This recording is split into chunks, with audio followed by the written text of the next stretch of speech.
Olá pessoal, tudo bem? Em relação a essa viagem do primeiro-ministro Benjamin Netanyahu aos Estados Unidos, é preciso fazer alguns comentários. A parte de todos os objetivos de Netanyahu de conseguir comunicar ao público norte-americano sobre a posição de Israel, ao mesmo tempo frustrou as famílias dos reféns israelenses ao não comunicar também um acordo no Congresso dos Estados Unidos. Nesse pronunciamento que ele fez, ele é a pessoa, o líder internacional que mais fez pronunciamentos às duas casas do Congresso norte-americano.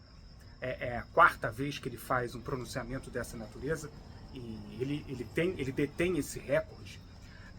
Para além de tudo isso, o principal erro, ou digamos assim, o principal prejuízo que poderia acontecer a Netanyahu durante essa visita é transformar o assunto Israel, que já é um assunto que já deixou de ser bipartidário, ou seja, já não é mais um assunto talvez de grande consenso entre os partidos democrata e republicano, aumentar ainda mais essa polarização nos Estados Unidos, no jogo político norte-americano em torno de Israel.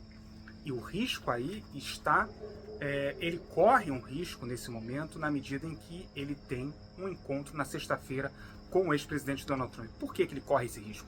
Não porque o presidente Donald Trump seja o candidato concorra, né, às eleições presidenciais norte-americanas, seja o candidato do Partido Republicano, não há nada disso.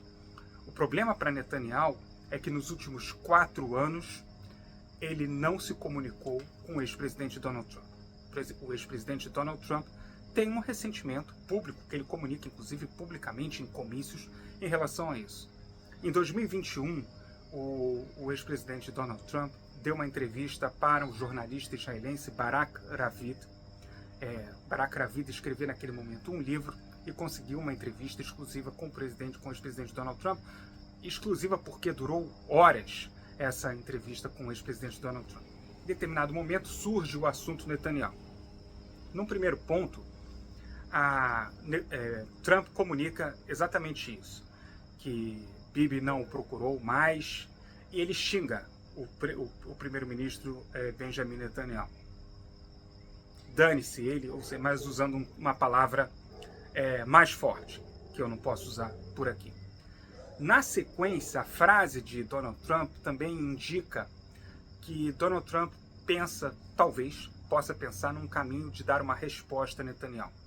Ele fala o seguinte: ele foi o primeiro, ele correu para cumprimentar Joe Biden após as eleições. E Netanyahu fez isso mesmo.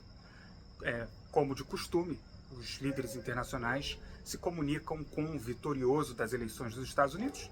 Netanyahu fez exatamente isso, cumprimentou o atual presidente Joe Biden. Trump guardou essa informação, ele correu para cumprimentar, para dar parabéns a Joe Biden, ele não precisava fazer isso, ele cometeu um erro muito grave. A frase "ele cometeu um erro muito grave" deixa em aberto que Donald Trump guardou, né, essa situação e pode querer cobrar Netanyahu em relação a isso. E qual é a pior coisa que pode acontecer a Netanyahu? A transformação, e aí eu volto ao início desse vídeo, a transformação do assunto em Israel num assunto polarizado entre os dois partidos dos Estados Unidos, entre os republicanos e os democratas.